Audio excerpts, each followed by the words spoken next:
Erev Tov covering. I'm Stephen DeNoon. You're watching Israeli News Live as well as DeNoon Institute. And I wanted to take you guys on a little bit different journey this evening here. Take a little break from the news here. Talk to you about the Exodus. The Exodus that Moses, where he takes the children of Israel out of Egypt and crosses a place that Moses called Yam Suph in the Hebrew tongue, or the Red Sea, as it's often translated in the King James Bible. But this word, actually, Yam Suph, as you can see on the book I wrote, the second book I wrote, Yam Suph, the Sea of Reeds, it's right here, Israel's Final Exodus. It was really a book that I really had a lot of fun writing this book, and I felt like it would be something that would be a blessing. One, speaking about this very unusual story of why Moses refers to the Red Sea as Yam Suph, a sea of reeds. And in fact, because he calls it a sea of reeds, it really caused all types of issues amongst scholars, wondering where would the actual crossing be. People have looked everywhere thinking that it must have reeds around it because, after all, Moses calls it Yam Suph, a sea of reeds. And it's led to all types of debates as to where the actual true Exodus would be. But there's never been any archaeological evidence discovered until a man by the name of Ron Wyatt actually discovered some of that evidence himself. I want to share with you a little bit about Ron Wyatt here. I've got, let's see, Ron Wyatt's photograph. Where is it at here? Ron, where are you at? Here we go. I think it's in this video right here. Ron Wyatt, and I will leave these different videos and the links here. And I'm not actually, I'm being a little bit on the side of caution here in some of the footage I show you here, because I know that there are some people that are very particular about what images can and cannot be seen in the discovery of the discoveries that Ron made himself. Ron was very, from what I discovered meeting his late wife, Mary Lou Wyatt Neal. She really shared a lot of insights with me there, but he was always so kind in sharing the discoveries that he made, especially about the Exodus, the Sea of Reeds, as it's called in Hebrew again, and through the things that he was so generous to share with, including that with Dr. Leonard Moeller and others there, even the Penny and Jim Caldwell. He had spoke with them, and I think that Jim and Penny were probably the kindest to him. And when they came back from Saudi Arabia after a long stint there, offering to share with him what they had discovered as well. But Ron was the first man to actually find what he believed to be the mountain of God, the actual mountain, as you can see in this photograph here, and I'm just using the internet here. This is Jabal el-Laz, is what it is actually called in Saudi Arabia in the Arabic language. But it was a very interesting feature here because the top of the mountain was actually burnt here. And numerous artifacts that were discovered, that Ron himself discovered, this here being another one that this was a huge altar here, and Ron found all types of carvings in there of the bulls and things of that nature, even finding in some cases the menorah engraved on this, Hebrew writings and things like that, some of the Hebrew alphabet that was discovered there on different things. And so all types of things were discovered there, even the split rock that was discovered, and I think the first people to make this rock very famous was Jim and Penny Caldwell, and the water erosion at the base of the rock. This is believed to be the actual rock that Moses smote at the beginning of the wilderness, or not the beginning of the wilderness journey, but perhaps at the latter part, 38 years later, where God says to Moses, go out and speak to the rock that it bring forth his water, but he got angry and smote the rock. And of course, from scientific evidence that the Caldwells speak about, the scientists that have looked at this say that it had to have been a massive force that split this rock, and the water erosion around the base of this rock is just really interesting. And of course, they discovered where there was an ancient riverbed all in that area. So very interesting things that have been discovered all in here, and all types of evidences here at Jebel El-Az that show a presence, and clearly it seems to be an Israelite presence that is at this location.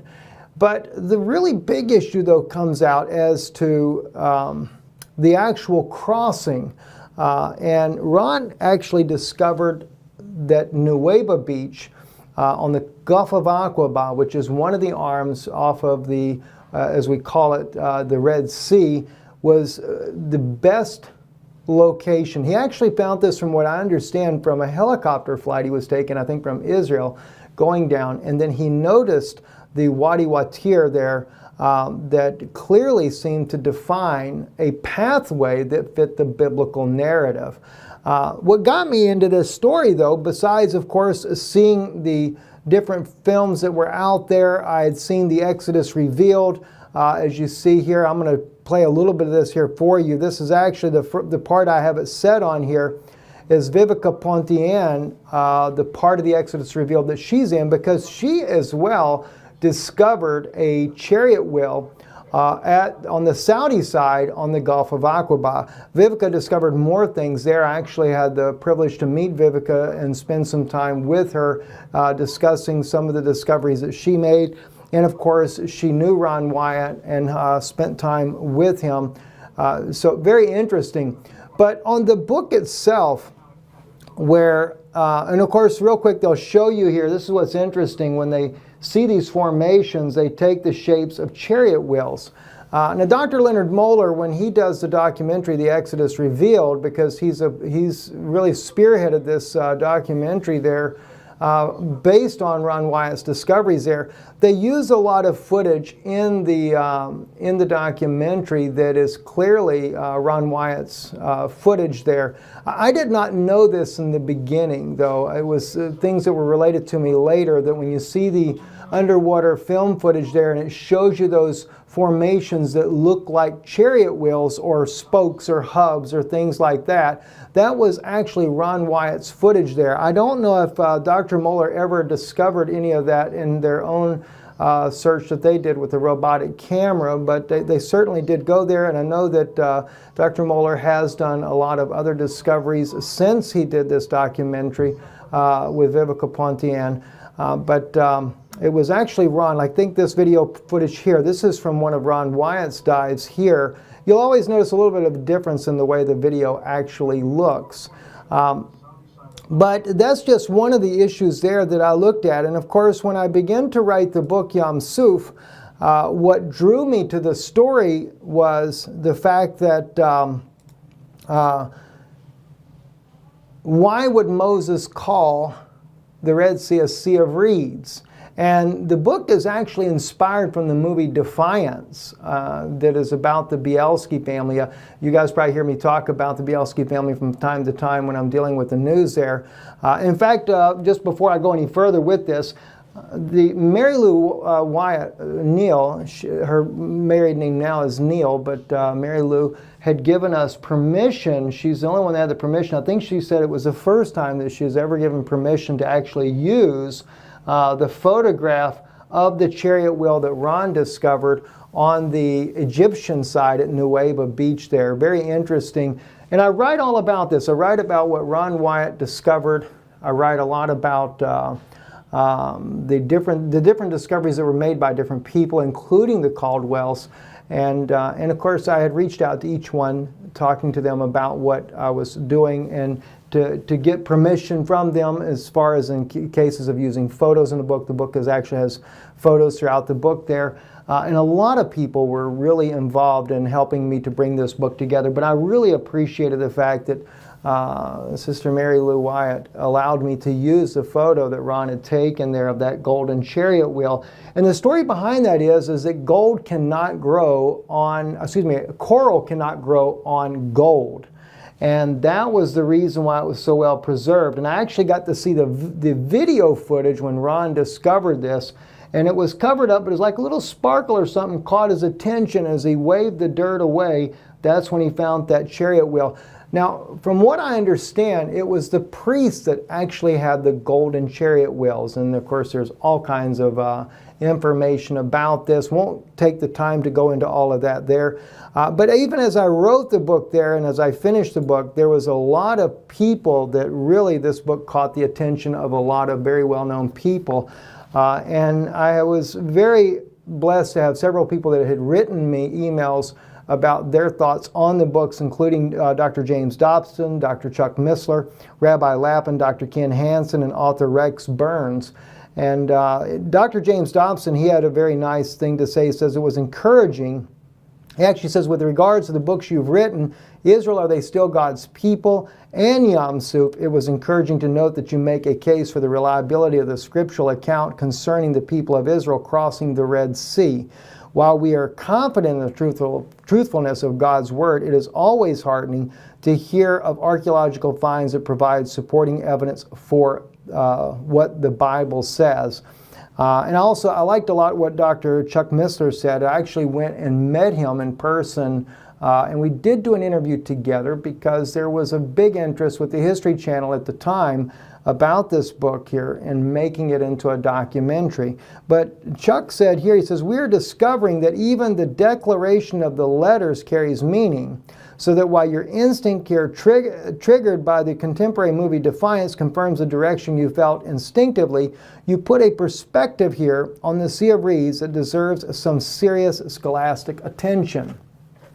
Now I'm going to be going into this in just a few minutes. I want to share with you the biblical narrative of this and what really inspired me when I was looking at writing this story here. And as well, we'll let it play here in the background here, but this was the trailer. And many of you guys see this on my channel when you first come and visit the channel there. You've probably watched this film right here. And this was a trailer that was put together by Cook Productions. We recently re-edited part of this trailer, though, because they included Dr. Chuck Missler, some of the things that I had said to him in the interview, but they had forgot to put the video footage in of Dr. Missler. So we actually included that in this as well. But what really got my attention on the story of Yam Suph is, and I'm pausing it right here for just a moment, is that picture itself right there. I'm going to go back to that in just a few minutes to share that with you. But this whole story, of course, like I said, it began for me, what really caused me to want to write the book Yam Suph was the story of the Bielski family. Because when I looked and seen the movie Defiance, I really began to realize that the Bielski family, Tovia Bielski specifically, really seemed to portray a scriptural event that I thought had been completely overlooked down through many, many years. And of course, everything that had happened that I'd seen kind of had built upon that story. Even Dr. David Roll, who's a friend of mine on Facebook there, his work in Egyptology and chronologically putting the Bible back in the place where it was originally, and to validate the Bible, you might say. It was that of seeing Dr. Moeller in the Exodus Revealed, seeing this incredible documentary, which you see footages of that now, where he brought to light the entire story of the Exodus and the discovery of Ron Wyatt. Now, sadly, I have to say, Ron is never mentioned in the film that I'm aware of. And that was kind of bothersome to me, as I discovered later that the entire documentary that was done was all to do with what the Bielski family had actually discovered there.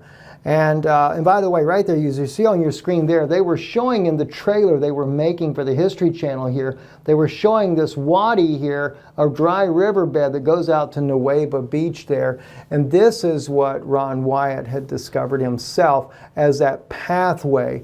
Because the Bible speaks about, as they're leaving, they're doing their Exodus journey, the children of Israel, that they make that sudden turn They turn and then they wander through the wilderness. And the only real wilderness are these mountains, these barren mountains that are there in the Sinai Peninsula, and end up, of course, down here at Nuweiba Beach. And what's interesting about Nuweiba Beach is once you come down there to Nuweiba Beach, and they actually here, they show that scripture on that, Exodus 13:8. So God turned the people toward the way of the wilderness to the Sea of Reeds, or the Red Sea, Yam Suph, and this is where that gets its name at.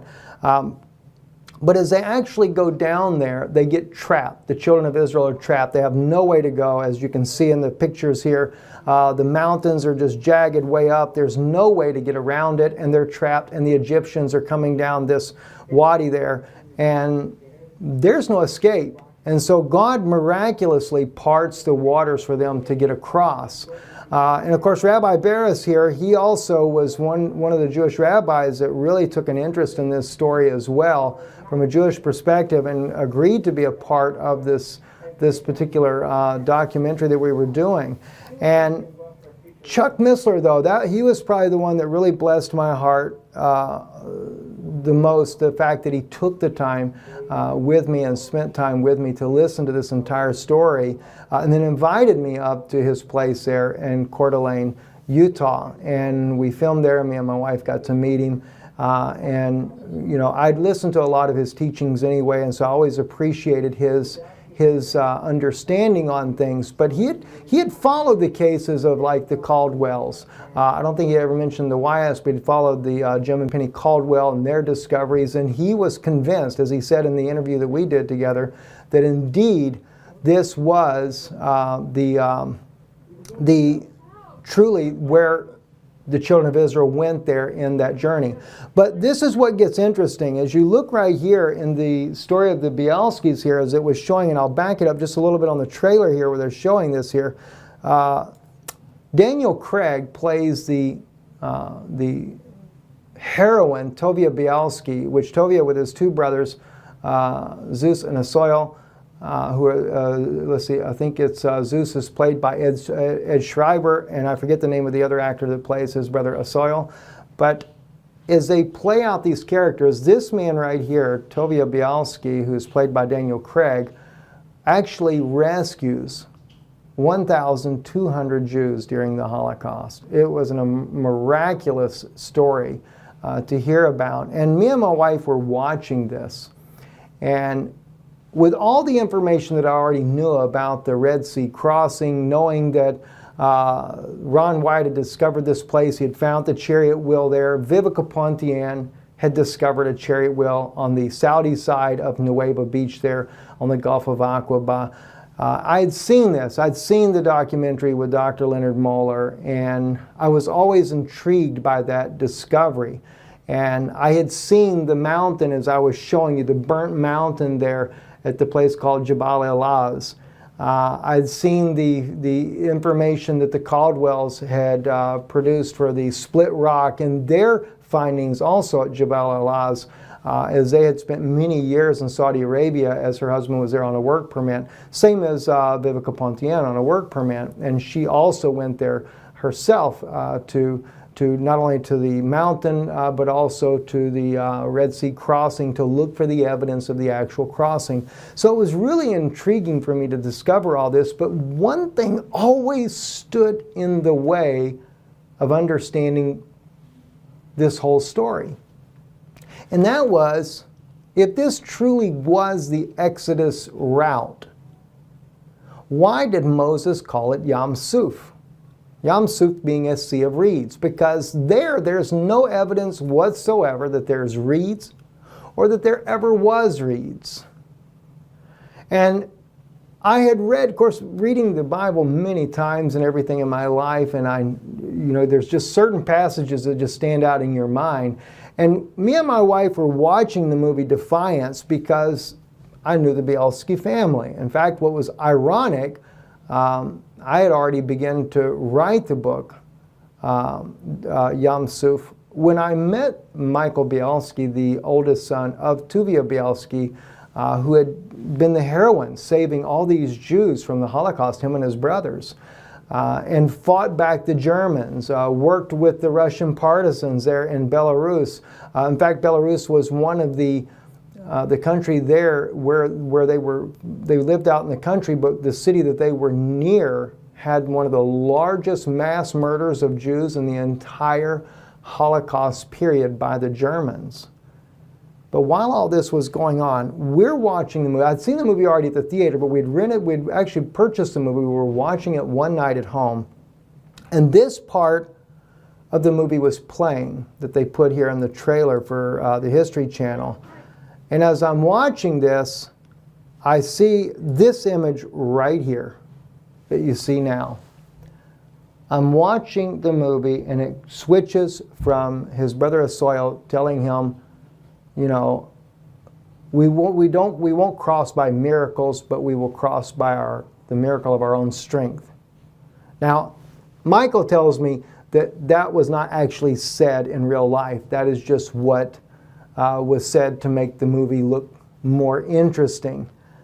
But as soon as the camera turned and I saw this image right here, and Michael Bielski said to me this was filmed in the Nalibak forest. They would not allow them to film in Belarus, so they filmed it in Lithuania. But it actually was the same forest that his father had also rescued all these Jews and hid from the Germans and moved about from camp to camp, much like that of Moses moving around the children of Israel. And when I seen the image pop up on the screen, I hit pause on the remote. I jumped up off of the couch, full of inspiration. And I said to my wife, this is what Moses was speaking about. My wife didn't have the foggiest idea of what I was talking about. And I grabbed the Bible. And when I grabbed the Bible, I turned over to Jeremiah chapter 16. It's also in Jeremiah chapter 23. I'm going to share that with you real quick here so that you can see that as well. I jumped over there, and when I grabbed that particular chapter there, and I read these words right here, "Therefore, behold, the days come, saith the Lord, that it shall no more be said, as the Lord liveth, that brought up the children of Israel out of the land of Egypt. But as the Lord liveth, that brought up the children of Israel from the land of the north, and from all the countries, whither he had driven them. And I will bring them back into their own land, into their land, and that I gave unto their fathers." Now it's children of Israel. It's not the house of Israel, the children of Israel. But did you notice as well that he separates all the countries from the land of the north? He says, "But as the Lord liveth that brought up the children of Israel from the land of the north," all right? Me'eretz Tzifon, from the land that's hidden. Now, when I saw that, my wife, she didn't quite understand what I was alluding to. And so I began to explain it. I said, Moses, no doubt, had no idea what he was saying when he referred to the Red Sea as Yam Suph. And there's a whole bunch of issues of why it actually gets the name Red Sea in English. I go into that in the book. I'm sure you'd find it very interesting. But the point was, it's the land of the north here is separated, and says that God is saying that they will no longer say, "The Lord liveth that brought the children of Israel up out of Egypt," but they will say, "The Lord liveth that brought up the children of Israel out of the land of the north and all the other countries whither I've driven them." But the land of the north was separated from all those other lands. Why? God compares it to the Exodus of Egypt. And in the story of the Bielski family, that's exactly what we get. In fact, Tovia Bielski was referred to by the survivors because 1,200 of them are rescued. And it's Tovia, the lead character that's played by Daniel Craig. He is the main figure in rescuing the Jews, regardless who they were, elderly, young. It didn't make any difference to him if they were crippled, whatever. He was all about rescuing the Jewish people. And they called him their modern day Moses. The difference is from the Exodus of 3500 BC and that of this Exodus, they crossed a true Yam Suph, a true Sea of Reeds. Whereas the children of Israel went across the Gulf of Aquba. Now the ironic thing about this was Mickey Bielski shared with me the details of what actually happened. He said his father, being in the military, in the Polish military before the Holocaust, learned the ways of being a soldier. And he actually lined the people up. Didn't know for sure what to do. One of his comrades come up to him. Said he surveyed the forest there that they were hiding in before the war, as we see in some of the images in this film right here. And he told him that there is an island in the middle of the swamp. Mickey Bielski said it was 8 miles across this marshy reeds that they went. He said, in fact, the Germans were hot on their trail. This is why they were fleeing. The Russian partisans had came to Tovia and said to him, the Germans have decided to try to kill all of you off. They know you're hiding in this wilderness. And if you don't flee, you're going to die. Everything like the original Exodus of the children of Israel with the original Moses and Aaron and Miriam was happening right here in this very story as well. Their backs were against the wall, and Tovia didn't know what to do. He knew that if he went any other way, they would be killed by the German army. So Tovia takes and he lines the people up and he quiets them down. And he says, we're going to cross this swamp. There is an island there of refuge where we can survive. And when they went in, and at that time, Mickey Bielski, his son, tells me there were about 800 that he had already rescued. He rescues 400 more after this event here.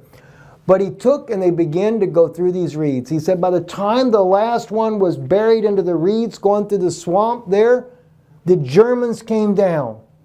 He said the Germans tried to follow them into the swamp, but they couldn't handle it and they had to back out. They were firing bullets and everything, trying to fire through the swamp, hoping to kill them. And Mickey Bielski said there wasn't one single person wounded, injured, or died. Everyone made it to safety. But what really got me is when Mickey Bielski says to me that these people here, when they had crossed through these woods here, I've discovered as well that the Gulf of Aquba, where the children of Israel actually crossed the Red Sea in Moses' time, was also 8 miles across. And so to see the parallel, to see the Egyptian army chasing Moses, to see the Germans chasing the Bielskis and the Jews that he was trying to gather out of there as well, to see this incredible parallel, and the Lord revealing to my heart, this is the fulfillment of the story in Jeremiah 16, and Jeremiah 23 writes the same story. They will no longer say the Lord lives that delivers the children of Israel out of the land of Egypt, but the Lord lives that delivered the children of Israel from the land of the north and all other countries, whether they had been driven. It was amazing to see it. And, so when I wrote the book, I go into all of this. I go into what Ron Wyatt had discovered. I talk about the Caldwells, a little brief part in there about their work that they had done. I go into the historical side of that, but what really blesses my heart the most is when I get to the last chapter and I write about the redemption of Israel. Because my desire was to be able to tell not only what we see here, but also to tell the redemption of Israel. And this was the interview that I was doing with Dr. Chuck Missler. I didn't have a beard back in those days. It's been a long time ago since I did this here.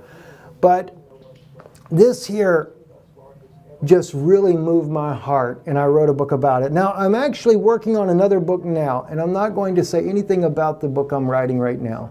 I did start on a book about Daniel, but there's another book that's been moving on my heart to write for a long time, and I've started on that book, and God is revealing a lot to me in this other book that I'm writing now. And I'm wanting to share that information with you guys as soon as it's done, and I'm hoping by the grace of God I'll be done with that book before long. But I thought it would really bless you guys to hear about this story here, because there's so few people that know that I wrote the book Yam Suph. And we wanted to make it available for you guys if you want to be able to buy it directly from us here at Israeli News Live. And if you would like to be able to get the book, you can get the book. And this is the book here, right here, just like you see on your screen there. I forget how long of a book it is. I know it's actually quite lengthy. It is, about 261 pages long. But there's about 100 pages in the last chapter that speaks of the redemption of Israel and many of the insights that God has given me about Israel's redemption. And it's an incredible tool to use for witnessing to Jewish people. And that was one reason, too, for writing the book, was to bless the Jewish people. We want to make it available to you if you guys would like to order it directly from us. You can order it online as well. It is available online, Barnes & Noble. I was looking there. It's on Books A Million. There's all kinds of places you can order it there. Even on our website, you can directly order it. But we want to be able to ship it to you personally. And I want to pray over the books that we send out to you. And so it actually retails for $17.99. And so what we thought about doing was just making it available for even $18.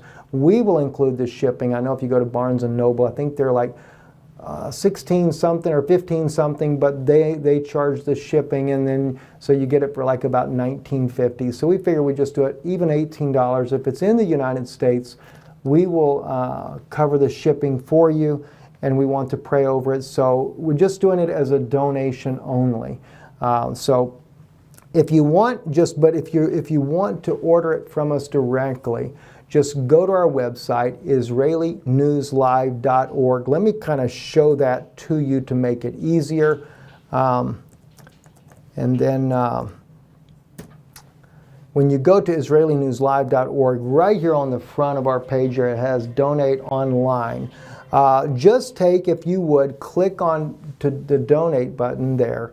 And when you do, you'll be able to donate online. But make sure you put in the description there that you want us to send you the book. I need you to make sure you note that in the description. Also at the end of the video here, right on the bottom of our screen, normally right up under the TV here, you see our address there here in the United States. Send us, if you want, send us a letter. Just make sure you put a note inside the letter there. You would like us to send you the book, Yam Suph, The Sea of Reeds, Israel's Final Exodus, and I'll send that out to you guys as well. I'm not into merchandising and things of that nature there. When I wrote this book, I wrote it strictly from my heart, as the book I'm working on now. So that's why I don't speak about it very often. But, you know, someone said to me just recently, they said, Steve, oh my gosh, someone that knew me very well, they said, I didn't even know you wrote this book. And they said, you know, you really should kind of just share that story again with the people, because there are thousands of people that listen into your broadcast that no doubt would enjoy getting that book. So again, it's just a donation of $18. If you want to do more in support of the ministry, we appreciate that, but there's no obligation for that. We want to be able to actually send it to you ourselves, specifically because I want to pray over each book that I send out just as a blessing to you. If for some reason you're buying it for a friend or whatever and you would like us to make a notation in there, it's for so-and-so, I'll gladly do that as well. We love you. God bless you. Thank you for watching, and thank you for those of you that support this ministry, whether it be with your kind giving or whether it be your prayers or even both. Prayers are so important to us, and we thank you for your love. Shalom, and God bless you.